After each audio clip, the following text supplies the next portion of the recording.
Okay, welcome and good afternoon, everybody. Thank you very much for registering for today's noon Zoom, what small businesses need to know about the new relief bill.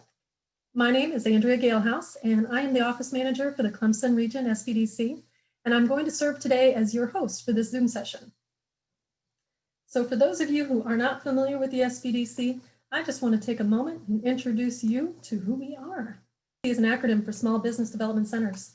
SBDCs are a partner program of the SBA and are hosted by universities, colleges, state economic development agencies, and the private sector organizations. Our mission is to help start and grow small businesses. The SBDC is an extension of your business. By providing customized support and training throughout the life cycle of your business, we can help you grow and prosper, which ultimately delivers economic value for the state of South Carolina. We're able to deliver these results by providing valuable benefits to you, our clients, with seasoned consultants who provide a wide range of experience and build long-term client relationships, no-fee consulting through the life cycle of your business, access to affordable training events, an array of valuable resources and practical industry tools, a network of consultants that collaborate to meet the unique needs of each client, and disaster response assistance that improves resiliency and speeds the recovery of stricken businesses.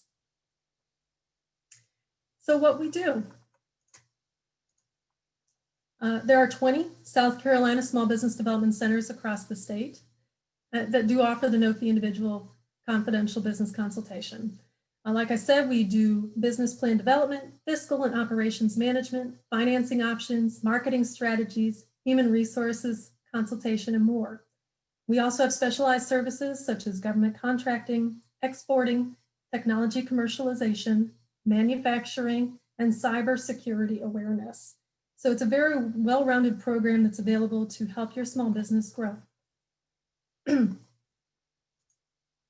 just wanted to show you this map. This is the state of South Carolina. Each of these dots represents a center.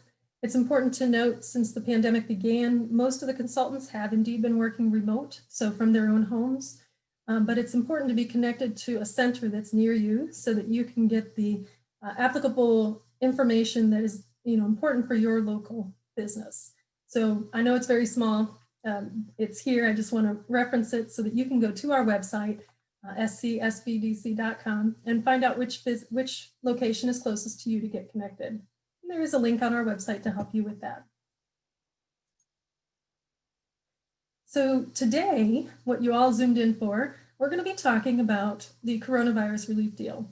And the first thing that we learned about this is that they named it Economic Aid Act. So that's number one.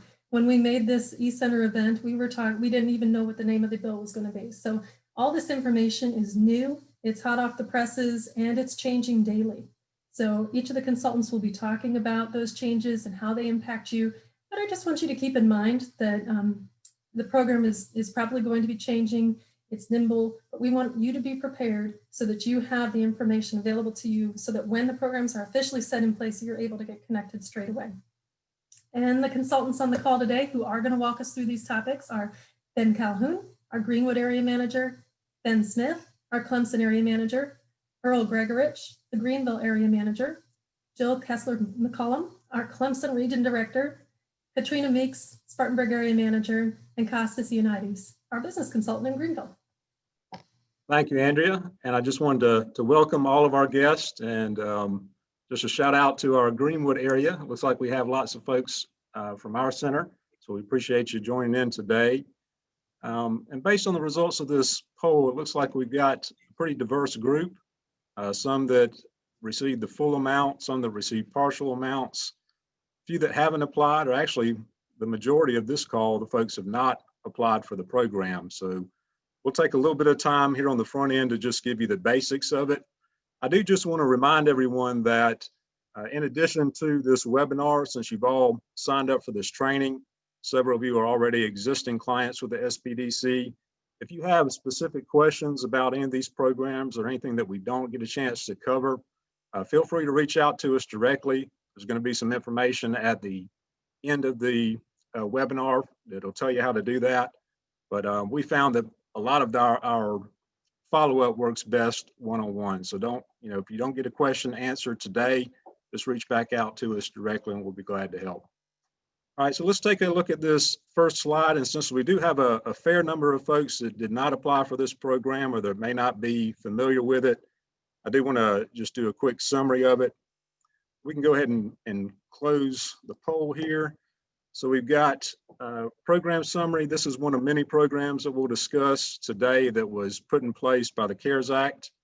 And the purpose of it was to provide some economic relief to small businesses and nonprofits that were suffering losses due to COVID. So of all the programs that we'll discuss today, I'll say that this one, the loan portion of it specifically, has the least amount of changes. If you're not familiar with it, this is a loan program. You'll notice that that loan is highlighted in a different color, because if you'll remember when this program was first launched, there's actually two pieces to it: the economic injury disaster loan and then the economic injury disaster loan grant. So we'll start by talking about the loan portion. It offers fixed rates, 3.75% for small businesses and 2.75% rates for nonprofits, with terms up to 30 years. Like I mentioned earlier, there's not been a lot of movement on this particular program. The main change is that the deadline for applications is being extended through December 31st of 2021, or as long as funds are available. So if you're one of those that did not apply for this program and are interested in applying, your next step would be to monitor the SBA website with the link that's listed here. And that will take you directly to the application portal, which as of this morning is already open. So let's move on to the next piece of this, which is actually referred to as the EIDL grant or the EIDL advance. Again, the one thing we want to note about this particular program is that it is actually a grant. So unlike the loan portion, as long as you use it for eligible expenses, it does not have to be repaid. A few changes that did come with this latest round of legislation. Just like EIDL, the applications are due to be open through December 31st of 2021.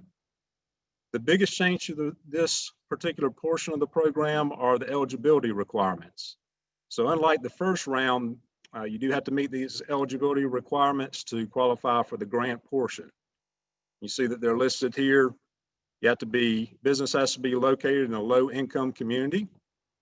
You have to show that you've suffered an economic loss of greater than 30%, and the employee count has to be 300 or less, which is a little different than the first round, which was 500 or less.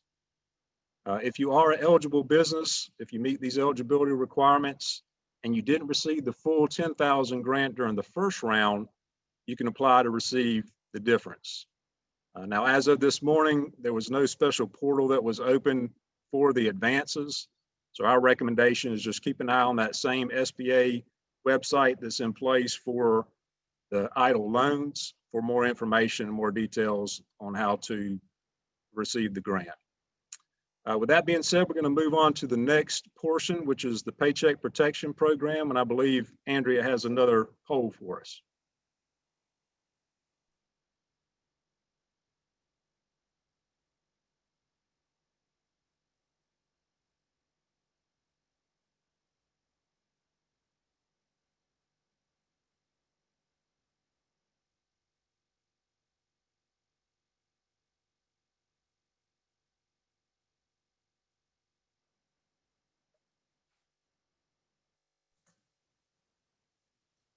I see lots of people are putting their input in the poll. I'm going to give it 10 more seconds if you want to get your feedback there.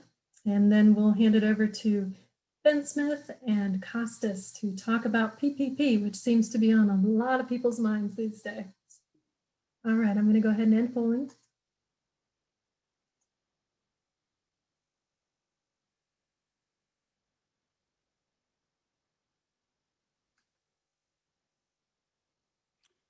Fantastic. Thanks, Andrea. Appreciate you guys on the call, and definitely we're here. Consider us your go-to resource to lean on all things, as Andrea mentioned earlier in the opening, on all things relative to you as a small business owner or manager. So this helps us kind of get our head around who's on the call, what your specific needs may be. And we see 46% already have taken advantage of the original PPP and are looking to gear up for a second draw per the EAA at 46%. So that's great. The others, we'll have some information, obviously, for all on the call regarding the PPP issues. So I'm going to close that out on my end, and I'm just going to share with you kind of what we know now. And this is kind of the highlights, if you would, of what we know now. And I will echo my teammate Andrea's opening clarification or point for clarification. This is obviously a fluid situation, so understand that. And but we'll be here throughout the marathon, if you would, to make sure you get all you need beyond this call. Paycheck Protection Program, you guys know, most of you know by the data on the survey, the Paycheck Protection Program was part of the COVID relief, emergency small business relief funding options that originated in the CARES Act from last year. That program has been refined and replenished as part of that EAA of the new round of the new act that contains the information that we're sharing with you guys today. One thing I just point out, there's $284 billion replenished or total in the second funding round, of which 138 billion was a carryover of funds that were not used from the last go round. The refinement hopefully will make this program more palatable for those of you on the call and our friends and neighbors who are also small business owners. So some of those refinements I just want to go over, but I do want to remind you, we're talking about relief funds that could be 100% forgivable, and we'll touch on that again. And again, I think that getting to that finish line, especially with the documentation and the request for forgiveness, is a lot more palatable now. And my colleague Costas to kind of touch on that in a few minutes. But we're talking about 1% money if for any portion that's not fully forgivable, 1% money for a 5-year term with a 10-month deferment. So it's a tremendous opportunity for those of you needing cash flow to make it through the next 3 months or so here. So PPP loan enhancements or refinement of the program, I just want to touch on. Tax treatment clarification. This is actually a reversal from a previous IRS ruling. And now this is for those of you with the original and or second round would be applicable. The funding from the PPP is not taxable income, and you can declare tax deductibility for the business expenses, allow business expenses that are paid by your PPP. So the best of both ends there.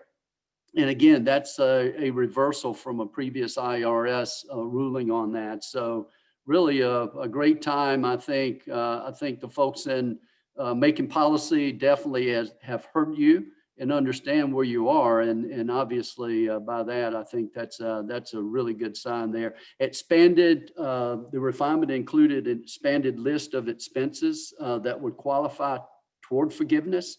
Now, remember, and all of you except 4% were familiar with the program and had touched the program one way or the other per our survey poll. So most of you are in the loop on this. 40%, that 40% cap for non-payroll expenses remains in place, but that non-payroll expense list of items has expanded. This would include operations expenses, not covered initially or clarified initially. That could include business related software, cloud computing services, service fees, other HR and accounting system needs related to the operations.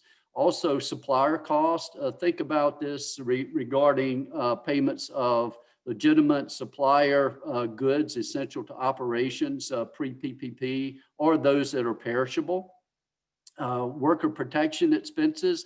This is relative to COVID-19 safety. This would include personal protection equipment and or expenses related to worker safety beyond PPE. An example of the latter would include plexiglass installation between a clerk and the customer queue, if you would, for example.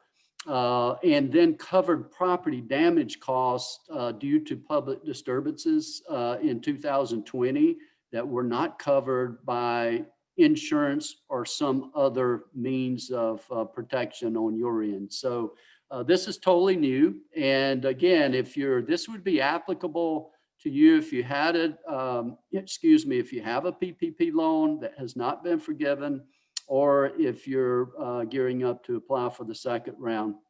Loan forgiveness reduction is eliminated. That's a huge, that's a huge upgrade in the refinement. Previously, the idle grant recipients, the idle grants that Ben Calhoun just went over, those were backed out of the PPP forgiveness equation. That has been eliminated. The loan forgiveness period has been expanded for new PPP requests only now. This has been expanded from the 8 weeks to a period of 8 to 24 weeks, beginning on the date of the PPP loan origination. That would allow you more flexibility. For example, some of our restaurateurs, you had 8 weeks, and at some point in time, some of you weren't even able to open if you were mainly a bar.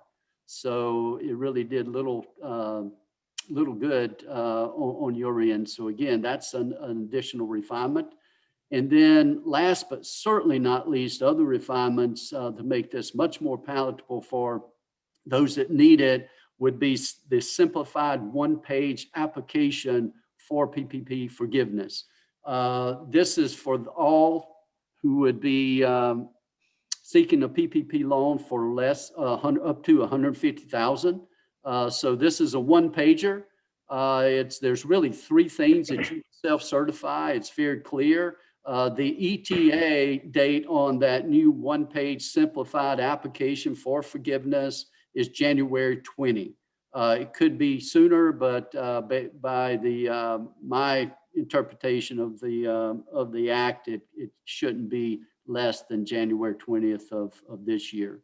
So with that said, again, these are just the highlights of the new PPP program. And again, it's applicable to those who may still have a PPP loan that hasn't been forgiven yet, and or those who have never accepted a PPP loan. So to drill in just a little more, I'll yield the floor to my colleague Costas, and Costas will take us through the balance of PPP. Thank you, Ben. So there's a new second draw PPP to offer businesses additional aid. And basically it's any business that received the PPP in 2020 can also apply for a second PPP loan if they meet certain criteria. The second draw, it'll be forgivable loans to small businesses, including nonprofits, including 501c6s, which weren't in the past, sole proprietors, independent contractors, if meet the conditions of having less than 300 employees, and the company had a 25% reduction in gross receipts during at least one of the quarters of 2020 versus the 2019 comparable. The maximum size of the loan for a second PPP loan is going to be $2 million, and business should be on the lookout for a new application for the second draw program. Business can also apply for PPP loans if they didn't before, and the new stimulus bill reopens the PPP program for any business that did not apply before, and expands the type of businesses that can apply for forgivable PPP loans, kind of like I mentioned just a minute ago with the 501c6s and local news media organizations and housing cooperatives. New funding for the first time PPP loans is available through March 31st of this year, or until the funds are exhausted. I would go on the anticipation that it may be exhausted before that March 31st cutoff date.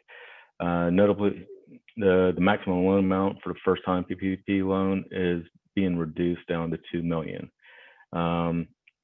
The same safe harbors that apply for the original PPP loan will also apply for the second draw loans. And a few changes. The PPP is going to be for, you can qualify if you took advantage of the employee retention credit, tax credit, and if you're a publicly traded company, you're now prohibited from receiving a PPP loan. And the group insurance payment can also be included in your payroll costs when you're determining the maximum loan amount. And I'm gonna go ahead and turn it over to Jill for the employee retention tax credit.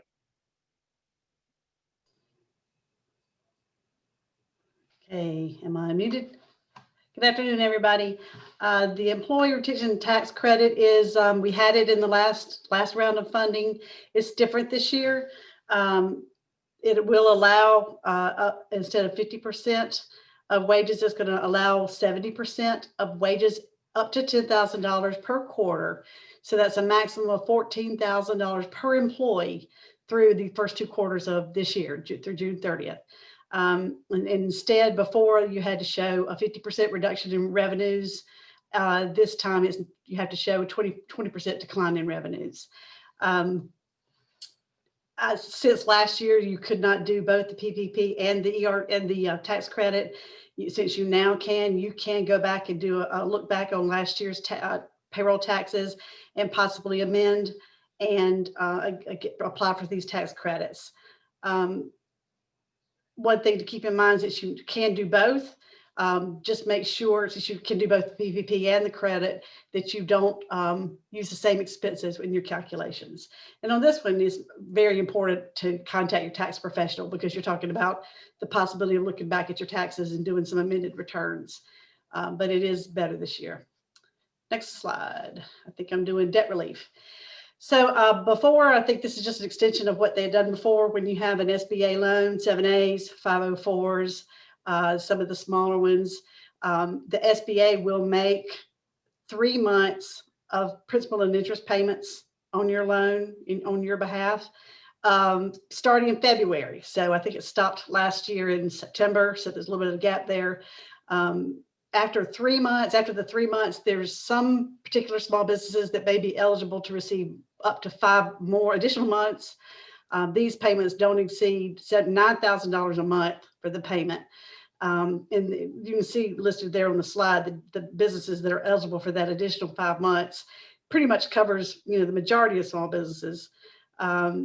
These loans, new loans that have been approved during that gap, I guess, well, kind of in the gap, December 22nd through this year, will receive 6 months of principal and interest payments, again, kept at the $9,000 a month.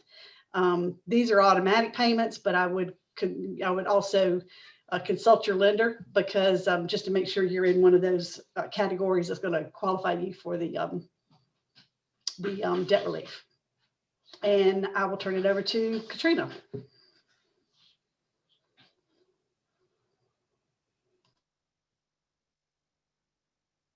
Thank you, Jill. Good evening. I would like to discuss the changes in the federal pandemic unemployment compensation insurance. But first, I'd like to thank so many of you who are on the front lines fighting this pandemic every day. I really appreciate that, and I know that my colleagues do as well. So jumping into the program, the Pandemic Unemployment Assistance Insurance was created to provide assistance to those individuals who would normally not be eligible for regular unemployment insurance, such as your gig workers, your independent contractors, your self-employed. These people are now able to get some assistance. Under the new legislation, it requires that the PUA claimants filing as of January 1st or after provide proof of their employment or self-employment within 21 days. PUA will be extended to March 14th, 2021. Now, these dates are fast moving. When I researched this last night, some of these dates and times in here were different. So just within 24 hours, these changes have occurred. PUA duration benefits will increase from 39 weeks to now 55 weeks. Again, 24 hours ago, that was 50 weeks. PUA benefits began the week of December 26th. Now, if you've exhausted all of your unemployment insurance, you may be eligible for the Pandemic Emergency Unemployment Compensation, or the PEUC. The PEUC is an extension of 13 weeks.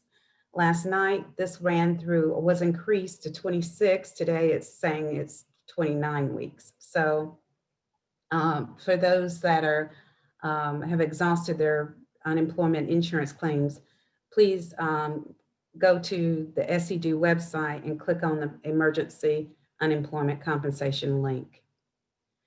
The Federal Pandemic Unemployment Compensation, or the FPUC, is 100% federally funded supplemental unemployment insurance payments. This was commonly known as the $600 weekly top-up under the CARES Act. Right now, that amount has been reduced to $300 per week and has been reinstated. The FPUC will be available from December 26, 2020 through March 14. Again, these dates may change based on information coming out from the Department of Labor. The FPUC will be available to any claimant receiving at least $1 of unemployment insurance. Again, that information may change. To keep up with these changes, please feel free to visit the South Carolina Department of Employment and Workforce, or you can view a lot of videos on how to apply using the new SEDU YouTube page. Thank you so much, and I'm going to turn it over to Earl Gregorich to tell you a little bit more about some new upcoming programs. Hello, everybody. We have some new things on the horizon with this program as well, some things that we didn't have with the first round. And I'm going to cover that with you at this point. So a new grant that was brought forward is the Shuttered Event Venue Grant. And this grant has allocated $15 billion to operations such as concert venues, movie theaters, museums, and things of that nature, including those that might be in the nonprofit status. So if you fall into that category, there's now a new grant available to you. This grant, you must also demonstrate a significant reduction in revenue from one year to the next, from 2019 to 2020. If you take one of these grants, however, you cannot do a PPP loan. You have to choose between the two, either PPP or this grant. You cannot do both. There is a set aside program as well. Within that 15 billion, there's 2 billion set aside for entities that are eligible and employ no more than 50 full-time employees. So there's kind of a subset there on this grant that is a little bit different from some of the other programs that we're talking about today. The grant will be rolled out in a stepped process. It is being prioritized based on the revenue loss. So businesses that qualify will be awarded based on 90% revenue loss for the first 14 days. And then after that 14-day period, there will be a second 14-day period that will award grant funds to businesses that have lost 70% or more in greater in revenues. After that initial 28-day period, then it will be rolled out to the rest of the applications. The use of the funds for this grant will be payroll costs, rent, utilities, much of the same things that you're seeing in the PPP program. Right now, I just checked just before this this presentation, and the application is not open yet. Just keep watching the SBA.gov website, and we're hoping to see that application appear there shortly. Some other things that are coming up that have been adjusted, the regular lending programs that you would find through the SBA have also been adjusted somewhat. The SBA Express Loan Program has been increased to a $1 million cap. The SBA has also set aside $2 billion for additional changes to the SBA 7A, 504, and a new 504 Express Loan Program. And they're also waiving borrower and lender fees for 7A and 504 loans, which will save you probably a 2 to 3% cost if you are applying for a new 7A or 504 loan. And then, of course, we also have the benefit of having your payments made for the first 6 months of newly approved loans. And that will go between February 1st and September 30th. So if you have a loan approved between those 2 dates, you can have 6 months of your initial loan payments paid. And again, that is not a deferral, that is a payment. And those payments cannot exceed $9,000 per month. So those are some of the new adjustments to the ongoing SBA programs through this program. So with that, I will turn it back to Andrea, and I believe we'll move on to our next section. But we will, Earl. So we have a little detail here about some important dates. Like I mentioned early on when we were talking, these are dates that were written into the legislation. And just remember, you know, these are fluid. Just because they're in the legislation doesn't mean that there can't be interim rules that are put out. But it's a good guideline for you to know basic ballpark of where things are going to be happening, how long it takes. I remember in the first round, PPP and EIDL, people were wondering, well, how long does it take for me to get a response? Things like that. And SBA with some experience has now, you know, somewhat identified what those timeframes are. So 3 to 21 days usually for the amount of time the SBA might take to approve an EIDL grant, 8 to 24 weeks for the covered period that a borrower may select for the origination of the PPP loan. And 3 to 4 years is the length of time borrowers are required to retain relevant records related to employment.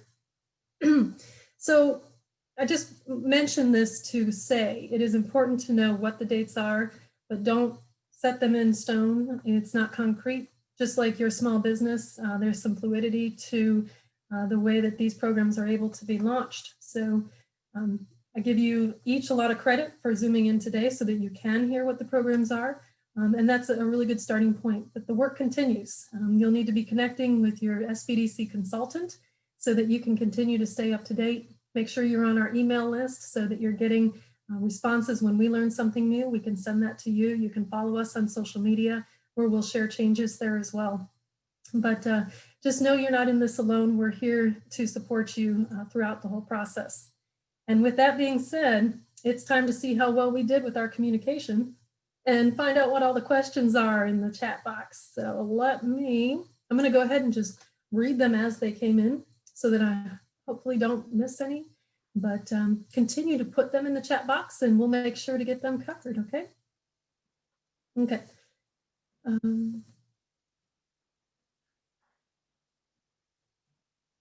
Okay. So somebody did ask about the new PP program and whether applications are still in development by lenders at this time. And Ben Smith responded that the new PPP applications are not operational as of this time, but guidance is to come. So you might want to bookmark the sba.gov website in your browser so that you can stay up to date or even follow SBA online.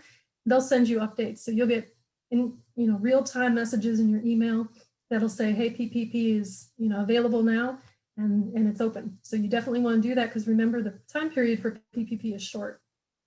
So make sure you follow the SBA on social media or the website. What are the implications if we were given an EIDL loan this last year, but then our business went under? Ben Calhoun, I wonder if you could answer that. So the implications of a company that received the EIDL loan last year, but is no longer in business. Sure, I'll address that. Some of it depends. There were some businesses that were shuttered temporarily. You know, if that's the scenario that best describes if you do have plans to reopen, then there won't be much impact on that. If you have closed permanently, that does not free you from your obligation to pay the SBA idle loan. If you receive the grant, it won't have any impact there, but if you're talking about the loan itself from idle and you close the doors, you still have to pay that idle loan back. Thank you, Ben. Just a reminder, with it being an SBA backed loan, it's going to prevent you from getting another federally backed loan in the future unless you take care of that debt obligation. Thank you, Costas. Another Zoomer says, we just launched our product in March of 2020 after 3 years of research and development. We did not qualify for an idle loan last year due to no 2019 sales. Is there a provision for businesses like ours that have just launched? Ben, do you want to talk about that again? Yeah, these programs, the majority of them have a start date of February 15th. So you had to have been in business as of that date to qualify. I have not heard of anything that's available for businesses that open post-COVID.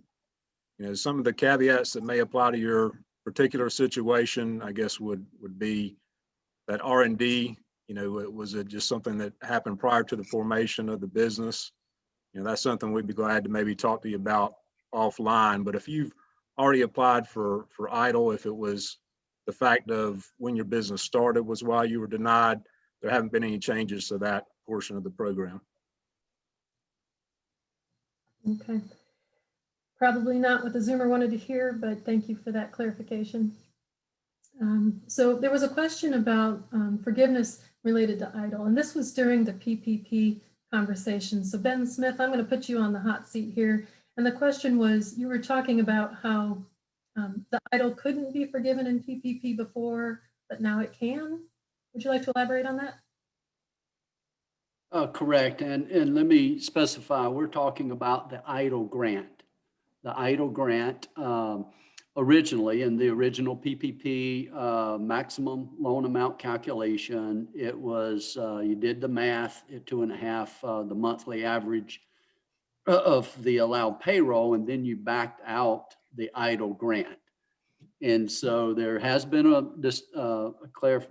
beyond the clarification, there's been a little bit of a pivot there. So the regarding PPP loan forgiveness, now you do not back out the idle grant as you had before in calculating that maximum loan forgiveness. So now you could, if you do qualify based on how you spend the money within the cover period, you could qualify for true 100% of the PPP loan, regardless of idle grant. So that's beyond a clarification. That is actually a refinement that came through as part of this new initiative. So there was also a question from a colleague of ours, I think Todd and Winthrop, a clarification whether that applies to old PPP loans or existing PPP loans or just the second round. And Todd, obviously it's a fluid situation. From my sources, I've double sourced this, but it's not a definitive source that I'm citing from. So let me qualify my comments on that, but it's my understanding that would include existing PPP loans as well as the second rounds. But you know, I'll yield the floor if anybody on the panel can have a definitive source that would state otherwise. Other than that, that would be my thoughts on that one. I don't have a definitive source, but I've heard the same thing through several news outlets that there's discussions on how that could be handled. They're talking about there's a chance that money that was subtracted out of the PPP loan because of the idle grant could be backed into it, be refunded back. But again, I don't have verification, and I just keep that as hope for the best and plan on the worst, on go on the anticipation you won't get that back. I think you're correct though, Costas. I think it is planned that the SBA is supposed to make that right and put that money back, route it back to the bank and to the borrower. Thank you very much. All right, let's talk about some operational expenses as far as what's covered. So somebody's asking specifically about advertising costs. Are those considered an operational expense? I'll take that one, Andrea. That was in my covered in my topic. It's my understanding, Laura, that that advertising cost, I can't see how it applies to the allowed PPP uses of the original and or the refined. But again, I'll yield the floor if anybody has a definitive source stating otherwise, but I cannot see how that would fit allow PPP forgiveness expenditures, original or refined. I think everyone must agree with you, Ben. So we've got a basic question. No questions are too basic. If your current PPP has not yet been forgiven, can you apply for the second PPP? You can, just keep in mind, this is a loan. It's not until you apply to ask for forgiveness. So you can get a second loan. The big thing I'd keep in mind is don't wait too long where now you can't, it's too late to ask for the forgiveness and you miss out on having it convert from a loan to a grant. That would be my main concern. Yeah, and I'll just add to that. There is a requirement that the funds from the first round of PPP be exhausted. So you don't necessarily have to apply for forgiveness, but you do have to have used the funds from the first round. Right. Thanks for clarifying that. And Earl, do you want to expound on your statement that some banks have indicated they're waiting for the first PPP loan to be forgiven before extending the second? Yeah, the only thing I was making a comment of there is we had surveyed, Ben Calhoun had sent out a survey of local banks, and we did receive feedback from one bank that said they would wait for forgiveness on that first round. But that was only one bank. All the rest of them did not have that requirement. So it might be a bank by bank situation at this point until we get more clear guidance from the SBA. And it might be helpful for our Zoomers to distinguish between the SBA programs. So one is EIDL. You apply for that on the SBA website. That is, the whole process is done by the SBA. The other is PPP. It's an SBA program, but that is actually implemented at your banking level. So you find a lender who will fund do the PPP for you. Is that correct? Yes. Yeah. All right.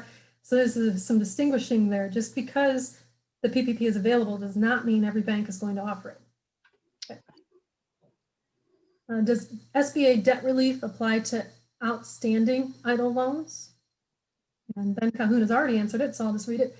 SBA debt relief does not apply to outstanding EIDL loans. Okay. And then Jill expounds on that. Debt relief applies to SBA 7A and 504 loans and some SBA microloans or 7A Community Advantage. So that's as far as the debt relief portion of the bill. Mm-hmm. Is unemployment for sole proprietors still either or for PPP? Under the new guidance, I have not seen any changes on that. So I would have to say yes, it's still the same. It's either or. Mm-hmm. Thank you, Katrina. And somebody's ears perked up when we were talking about the venue grants. Would this grant program cover an event space like a wedding venue? So my short answer is yes, it should. You have to meet several requirements for the venue type. So in other words, you have to show that you have a stage, you have to show that you have an audience space. There has to be some, you have to meet some guidelines as to how you charge for access and entry to the venue. So if you want to dig a little bit deeper into that, you can contact me after the fact. I'll send you an information sheet that I have on that grant. but based on what I'm reading, it sounds like you would. I think the devil's going to be in the details of how you're generating that revenue, and that's really what it's going to boil down to. That might be in the category of more research to be done. The program hasn't officially been launched yet, but it's something, if that is in your wheelhouse, to definitely be keeping in your purview.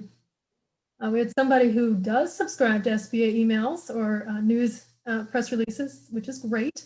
And I want to encourage everybody to do so. But anyway, somebody has messaged, I just received a message that SBA released an opening date of January the 11th for the PPP for certain applicants, and then January the 13th for the rest. Can we corroborate those dates? Yes. Yes, we received the same notification not too long before starting the program. Yes, the 11th for, you're doing it to allow some community banks, I think, to have first dip at it. Let me think, let me find it. Community financial institutions will be able to make first draw PPP loans on the 11th and second draw PP loans on the 13th. It opens to all participating lenders shortly thereafter. So I guess that's shortly thereafter the 13th. Can we talk about what the certain applicants are who get in first? It's a community financial institution. So it's just, I guess, customers of community financial banks. Yeah, the smaller lending institutions are going to get sole access to, so they can get applications processed before the big boys get in to processing their applications. Right. Yeah, we just got that, so we haven't had time to absorb it yet. But that's what I'm looking at. So another operational cost expense question: would a point of sale system be considered an operational cost expense? Yeah, Laura, in my opinion, again, this is my opinion of how I understand currently is the answer would be yes. Specifically, I cited business software or cloud services that facilitate business operations.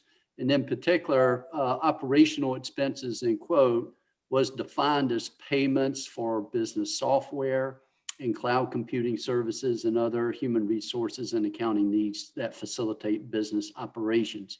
So the way, again, this is my opinion now, it's a fluid situation, but in my opinion, that would be a big yes on that question. Right. Perfect. Does the ERDC 20% required decrease mean a decrease in gross receipts? Yes. Yes, this presentation will be available for future reference. Once Zoom has converted the video, I will format it and send it out in an email to everybody. So that will be available hopefully this afternoon, but with technology, you never know. Michelle Abraham is on this call. She is our state director and would like to remind everybody to understand that the information that we're talking about here is very fluid and subject to change. As we just saw last year, we can expect numerous changes and clarifications to be forthcoming. And this is the best information we have right now. And we will be holding future sessions as we get more information. But the point of coming out now before everything's set in stone, because we don't know when things will be set in stone, is just to get this on your radar so that you can be thinking about these things, knowing about potential deadlines, and seeing where you might be able to benefit and get your paperwork in order before the opening dates start. So thank you, Michelle. Somebody would like us to explain the underwriting process. Ooh, who wants to take that one? Well, in general terms, the EIDL is actually a direct loan decision. It's direct through the SBA. There's no lender in between you as the applicant and the SBA. So that would be internal to the SBA themselves. Regarding the PPP loan, they are leveraging the private banking system. So you would apply, as Earl had mentioned earlier, the applications are under development. It's my understanding they may be some variation between lenders and maybe not. They may be convergence, but the guidelines remain exactly the same as specified and then clarified through the IFR. So with that, you would have underwriting going through the traditional banking systems within the specs of the SBA, and then there's a transmittal process the banks leverage to send the information on to the SBA for decision. One thing I would say in closing comments on that is understand the learning curve. I think what we, again, this can't be a promise, but my anticipation is that the extensive learning curve that was part of the first PPP rollout, I think all that are interested in taking advantage, whether it's a second round for you or your initial, I think you're going to be a beneficiary of that. They're not really starting from scratch now. I think it's going to be a much more palatable experience would be my expectation and sincere hope. I would also keep in mind that these are loans and there is a loan process. And so if you find yourself behind on payments currently, that can have an impact on whether you get qualified or not. And if for some reason you're not qualified, you get turned down, I wouldn't stop at that one lender. I would go ahead and go to another lender because another lender might approve it anyways. So just kind of keep that in mind. That's excellent advice. I just want And to. I would, Andrea, with that question, let me point out one more thing. I apologize. So keep in mind, it's, we're talking about federal dollars here funding the PPP program and beyond, but I'm just commenting on the question regarding the underwriting.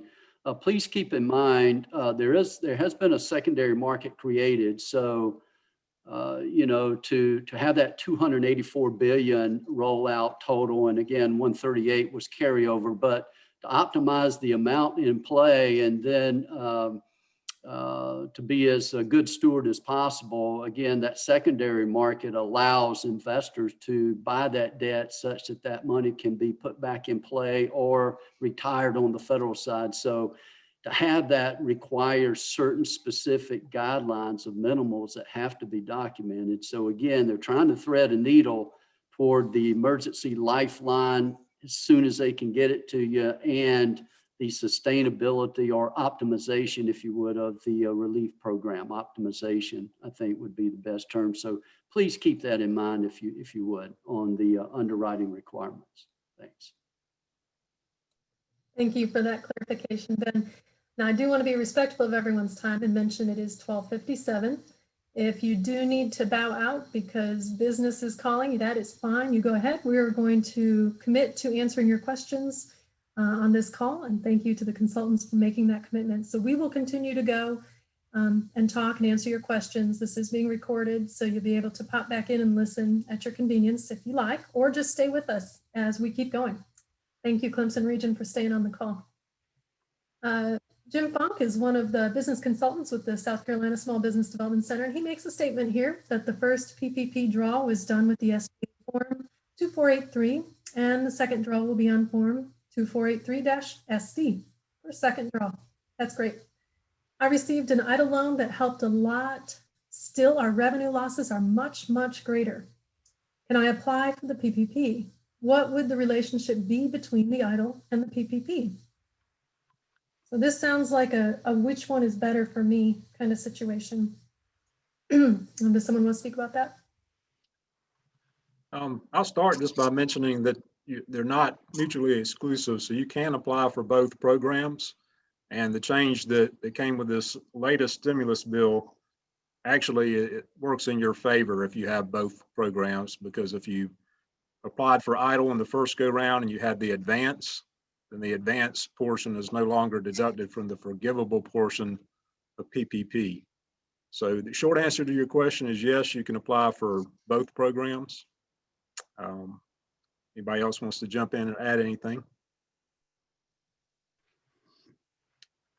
No, I would echo that. And from the way I read the question, you already had an EIDL loan but not a PPP. So obviously, yes, you could definitely apply. You may be eligible.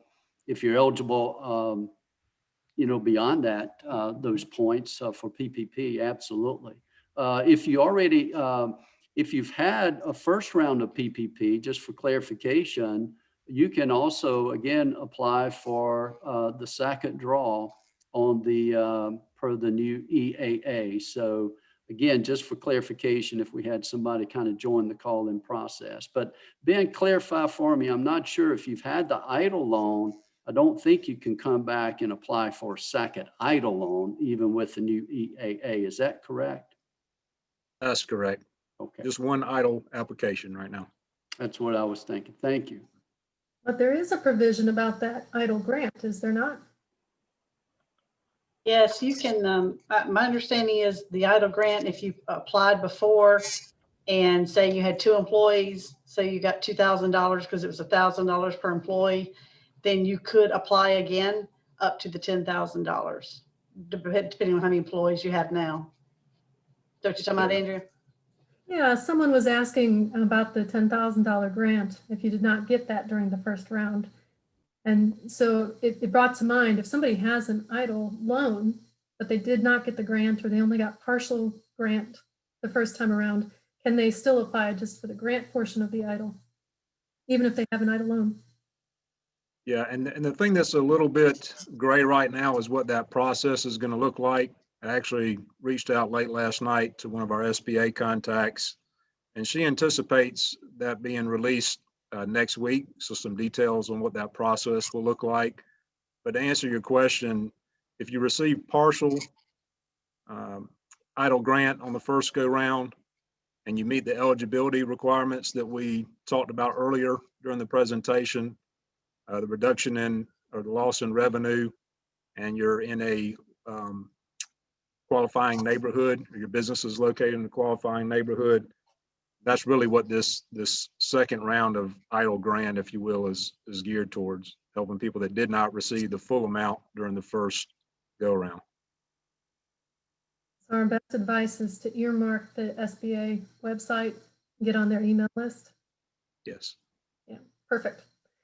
All right, Earl, we're going to talk about something we have not covered in this call, but it's something that many of our South Carolina Small Business Development Center clients were heavily involved with, and that's the SC CARES Act grant. The funding period, the application period has ended, but Zoomer is asking. We were unsuccessful in our application for the SC CARES Act grant that was awarded at the end of December. They're a PPE manufacturing company, but they don't have any W-2 employees. All of their labor is on contract or third-party vendor. However, they own some equipment and provide some raw materials. Assistance would be available for small businesses with the new bill. Well, as you said, the SC CARES is behind us, so that's no longer on the table. Certainly, the programs that we're talking about here, I would go for the EIDL advance, if at all possible. I would make application for that. There's nothing to say, even without employees, that you might not qualify for some of this. It is up to the information you put on the application as it goes through underwriting. PPP would also be a good option for you if you have equipment and the like. There's nothing to say that you wouldn't qualify for PPP. You just have to make sure that you can check the boxes on those two programs as they're coming out at the second go round. So I would certainly apply for both at this point. Good advice. There's a second question about the SC CARES Act grant, SC CARES grant that has ended. This individual says they applied, but they haven't heard back. What do we advise them to do? Well, you can contact one of our SBDC offices. We have received a list of all those who have been awarded. You can also go online and see that very same list. I believe that is with the Accelerate SC website. So check that out. And if you still can't find the information, just give us a call here at the office and we'll help you track that down. Absolutely. So this one's about the shuttered event venue grants. Does a business have to be closed or shuttered completely to apply for this grant? Yeah, so I think when the assignments came down, I think Katrina and I got the two most difficult because there's not a whole lot of information out there on this grant nor the PUA information. But from the way it reads right now in the legislation, it makes it sound as though you have to be shuttered currently. Obviously, you were open at some point during the pandemic because you're having to show a reduction in your revenues. But right now, you should be shuttered, and you have to when you take the grant, you have to attest to the fact that you are going to reopen. So my understanding right now, and again, the details are yet to come, the SBA.gov site does not list anything at this point. As the details come out, that may change, but right now it reads as though you must be shuttered when you apply for the grant. Mhm. I would plan on getting everything together in case you don't have to be completely shuttered and you can still take advantage of it. So that way, at least you're prepared for it. Because the only thing you're going to lose is the time of preparation. Right. And many of these programs, my philosophy is, and I'm sure some of my counterparts will chime in, make them tell you no. Good advice. So somebody is seeking clarification. If your company shutters and cannot pay back the idle loan, will the SBA seize the assets of the company if the loan cannot be paid back? And there's a little variation in the contracts. If y'all will remember, for the idle loans, there was no collateral requirements for idle loans under 25,000, but there were for those over, or the potential to require collateral for them. My best advice would be to go back and look at your actual contract that you signed for the loan to see which applies to you specifically. Definitely keep on those contracts. Does the SBA still need to approve the sale of a business before that takes place if that business has a PPP or an idle loan?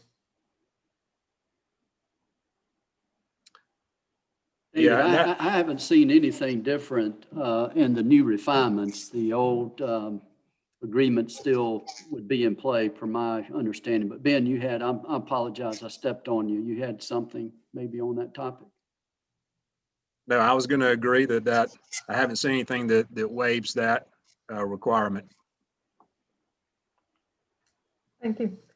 Are software and hardware upgrades covered, are operational costs for PPP loans?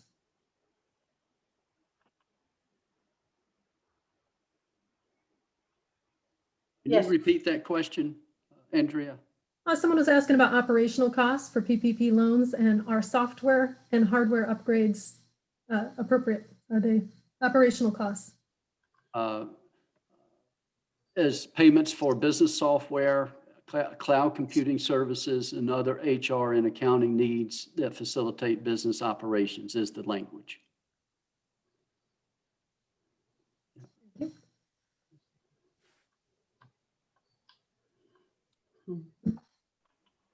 Andrea, I did see it a couple times in the comments and just wanted to make note, maybe we can pause and share for our attendees, maybe give a recommendation of how to connect with their local center. I saw a couple questions of how can I talk to somebody specifically about my situation? Do you mind sharing that?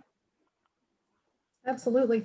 And it's small. I apologize for that, but that's just how many centers we have available to you. It is too many to put on the list. But if you go to our website, www.scsbdc.com, you'll see some links across the top. You can sign up to request counseling. You can find your center. This link here is the link that'll take you to locate your center. Kind of opens up this map and you can find which one's closest to you. If you can screenshot this and blow it up, you're welcome to do that, but it will also be included in your slides that come out later in the day. so that you'll know exactly who in each center would be your go-to person. Is that helpful? Yes, thank you for doing that. Oh, absolutely. We want to be as clear as we possibly can. We're here to help, not try to make the process more difficult. I just want to reiterate again that the information and guidance that we're giving you today is changing, ever in flux. And the best of this is we're giving you the best knowledge we have right now. And we will be making updates as soon as we get those. We'll be sending those out to you, but it's so important to follow us on social media, to visit our website, bookmark it, bookmark the SBA or do, whichever ones are of particular interest to you, and make sure you follow the SBA. You can get on their email list. That will get you, notified firsthand when they have a change in their programming. You can get on our email list as well. Just send me a note and we'll make sure you get on. But yeah, very definitely, it's important to be in the know, and you're doing the right thing by being on this call today. So you're getting information today, but just understand it will change. So these are some heads up that we're giving you. Who can I specifically call? Okay, so I can address that. Are expenses associated with client meetings considered operating expenses? So I'm assuming this might be like a dinner. So if I took a client to dinner, is that an operating expense for PPP? No. I guess it depends on your accountant, but I agree with you. I don't say it's beyond a no, in my opinion, but I'll yield to your accountant. Definitely. No. Okay, I'm not sure I understand the questions, programs first PPP, so I'm going to skip that one. If you want to elaborate on that in the comments, you're welcome to. For the live venue grant, you apply if your business is affected by the live venues and not just if you are a theater or a concert hall, i.e. this individual has a costume studio. And so obviously if a venue is closed, they're not renting costumes, and so her business is down. Would she qualify for that grant? Yeah, so the grant does specify other areas outside the actual venue. It says specifically that businesses that organize, promote, produce, manage, or host live performances are included, as well as ticket brokers, relevant museums that might be out there, either standalone or associated with the venue, motion picture theaters, and talent representatives. Those are the specific areas that it names off. So if you do not fall under one of those categories, you may find it a little bit more challenging to qualify. Thank you. The next question says, if a business was not eligible in 2019, but launched in January of 2020, are they now eligible for PPP and or EIDL? So my question, I guess, would be, why were they not eligible? I think the status just says you have to have had your business in operation by February, is it 13th? 15th. 15. Yeah, February 15th. So yeah, to Andrea's, the point that Andrea is bringing up is, what was the reason you didn't qualify the first time?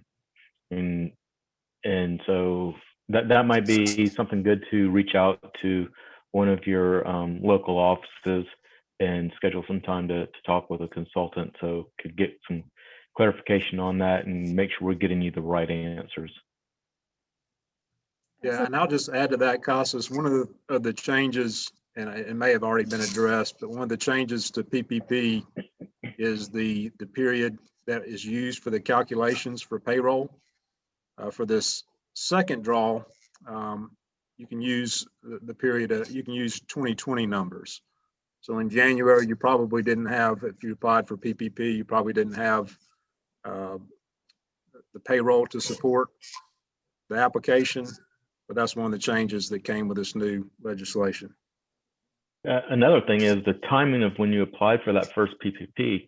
There was a lot of confusion back then, and so there were some banks that would do some things and other banks wouldn't do that, and so it could be an issue that maybe the bank that you went to, they just felt that was a disqualifying event or something like that, when another bank might have actually considered that fine and they would have gone ahead and done the loan.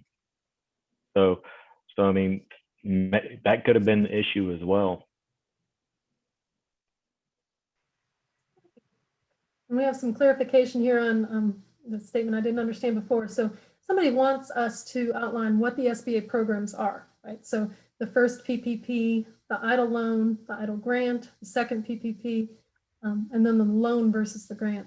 And I think, you know, while if somebody wants to address that, I'm going to pull up the SBA website and show you how the SBA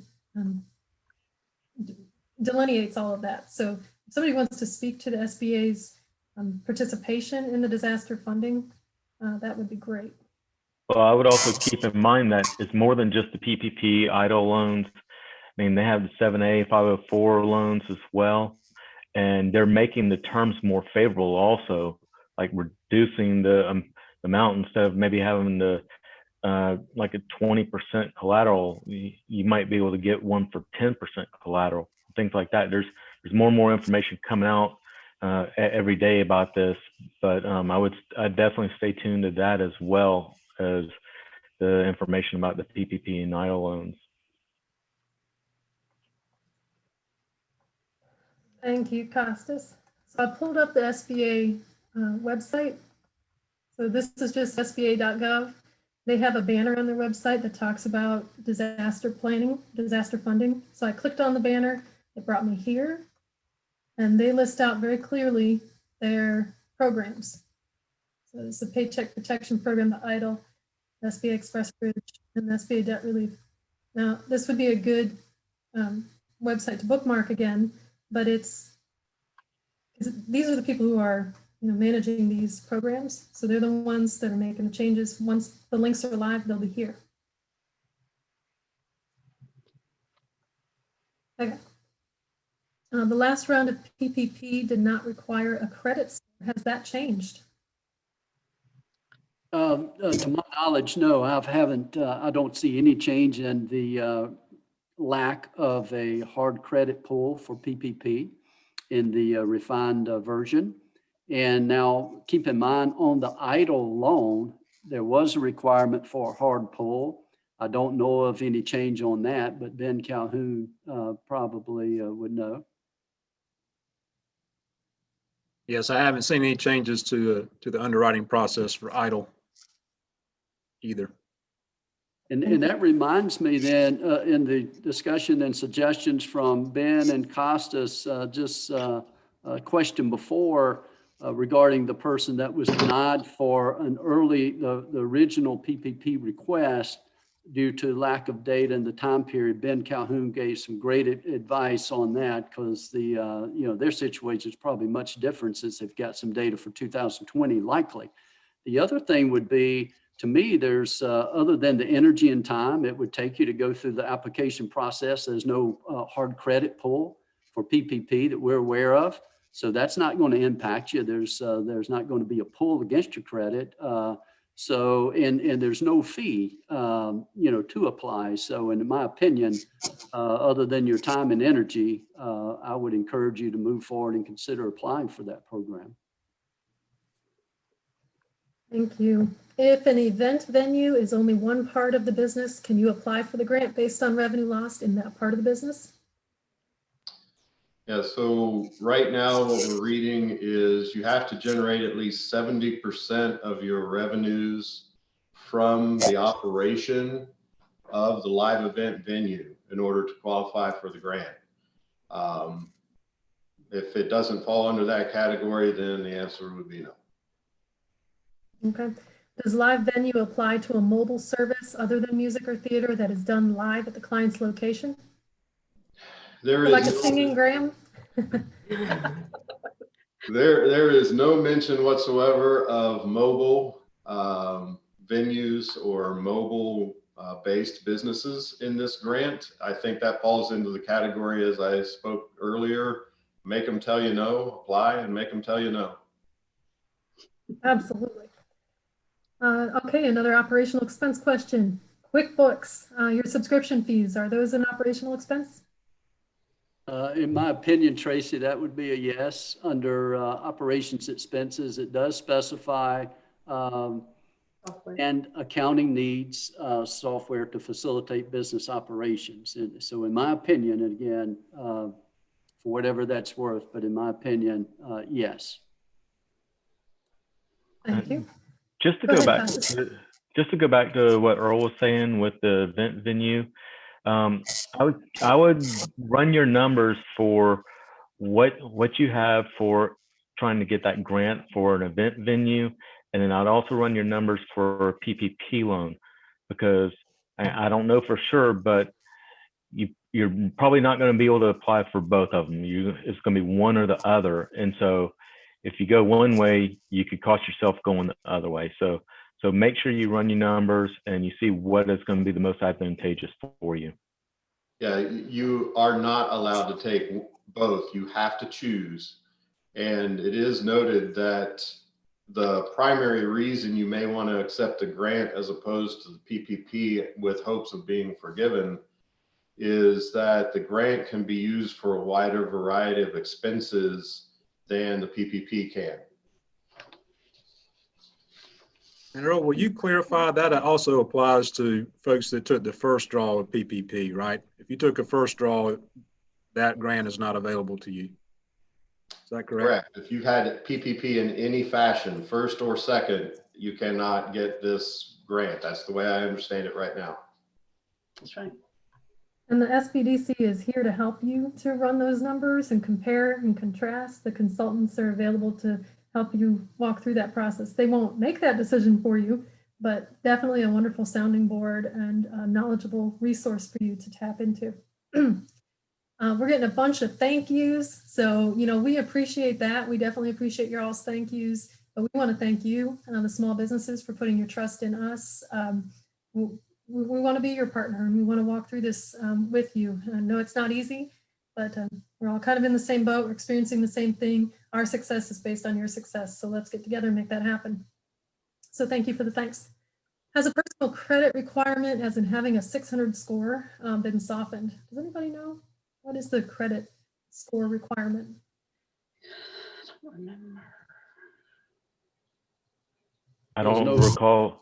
There's not one listed for PPP, and I'm not real sure what they're going to be using for the idle. Yeah, I don't recall what the requirement was, if there was a hard number, but I don't anticipate any changes being made to that. Okay, thank you. If you have been denied for the idle, you should have gotten a denial letter, and at the bottom, there are instructions for applying for reconsideration. So please follow those instructions for reconsideration. Back to the ERDC, can or should this be calculated during each pay period? They pay their every 2 weeks. They pay their employees every 2 weeks, or is it by quarter, or is there another parameter? It's that's calculated by quarter. If you're going to file your payroll tax information on the 941 quarterly, so it's calculated quarterly. So you just combine those 2 pay periods for those 4 weeks. For it's not a quarter. It's still per quarter. Thank you, Jill. It is per quarter. 12 weeks, right? Yeah. Since the initial idle, this person has not heard anything else about repayment process, which they understand is supposed to start this month. What do they do? How do they start paying that back? So they received an idle loan and Mhm. are interested in what the repayment terms are. Yeah, how Yeah, do part they of how do they start? Part of the process for approval, they got a copy of the contract, so that would be where you can go to see which dates are specific to you. And one of our callers responded too, which is great. So they're saying for the first 6 months of the pandemic, existing SBA loan repayment was taken care of. They did not have to make a payment. That's right. That's part of what Jill talked about. We started making payments again in September. Is that occurring again with this new relief package? So Jill, do you want to cover that? Yes, it starts again in February the 1st. If they're qualifying loans, again, that make sure you contact your lender that that's going to happen, but it should. be 3 months starting February 1st of this year for February's payment. And then again, if you meet some of those criteria, you could get an additional 5 months after that. But that's maybe I'd run that by the lender again. Yeah, it's all automatic, but we recommended that you contact your lender to verify. Someone asked again if there's an office that can assist with my application. Again, yes, SBDC consultants are available to you. The way you get connected, you go to our website. You can request counseling on our website, sbdc.com, or you can call the center closest to you. So if you don't know who that is, you're welcome to send me an email and I'll get you connected, or just go to our website. There's a link on there where you can click locations and find out who's closest to you. But definitely. What about the idle grant first time? Okay, I don't understand that question. I think they're saying they didn't get an idle grant the first time. Can they apply for the idle grant the second time?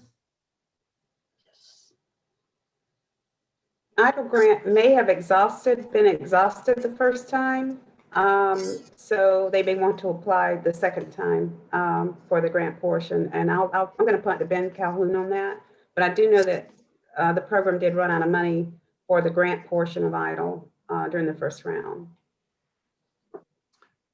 Yeah, and if you submitted your application successfully, what Katrina mentioned, that would really be the only case where you would not receive anything. Again, what's unclear is what that application process is going to look like. So just be on the lookout for guidance from the SBA next week on what that will look like for people that receive partial grants or did not receive the grant on the first go round. And a good authority, Senator Cardin, has made a statement that applicants are eligible for the difference of what they received before and the $10,000 max on idle if you qualify. So definitely worth looking into. Yeah, and just remember that it does tie to those eligibility requirements that were mentioned during the presentation. So not all will receive that full difference. Correct. We still have not heard back from the SC CARES Act applications, so I assume we were not funded. Somebody messaged that. We talked about that a little bit. Maybe it's been answered. I recommend you give us a call. We have a list of people who were approved. We can run that, take a look at that list for you. So give us a call. Well, Andrea, it looks like maybe some of our consultants and some of our attendees have other meetings to attend. So is this a good point to maybe wrap up and just encourage folks to connect with us offline if they have additional specific questions that we can help answer? I'm good with that. Everybody else on board? I think so. I think we've got it. Okay. So in lieu of time and in respect everybody's time and other obligations, we're going to go ahead and close out this Zoom session. I see your questions here in the chat, so I'll go ahead and download that chat. If we didn't get to them, let me make a note.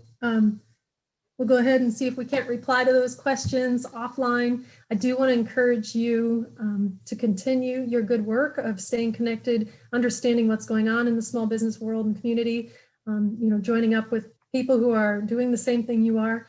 So go ahead, go online, sbdc.com, get connected with the Small Business Development Center nearest you. We're here to help make your business thrive and survive. Thank you, everybody, for calling in today and spending an hour and a half with us. Thank you to the Clemson Region SBDC consultants for taking your time to pull this together and being on the hot seat. I know that that is a lot of work and a lot of pressure. So you guys are amazing. And it's our privilege to do this for you, our small business community. Thank you, everybody. Have a wonderful day. Stay safe. This recording will be available later this afternoon, hopefully, and we'll talk with you soon. Hey, it's cold outside. It's nice being on the hot seat right now. Thanks, Andrea. Go Tigers. Thank you, Andrea. Everybody. All right. Thank you, everyone. Bye.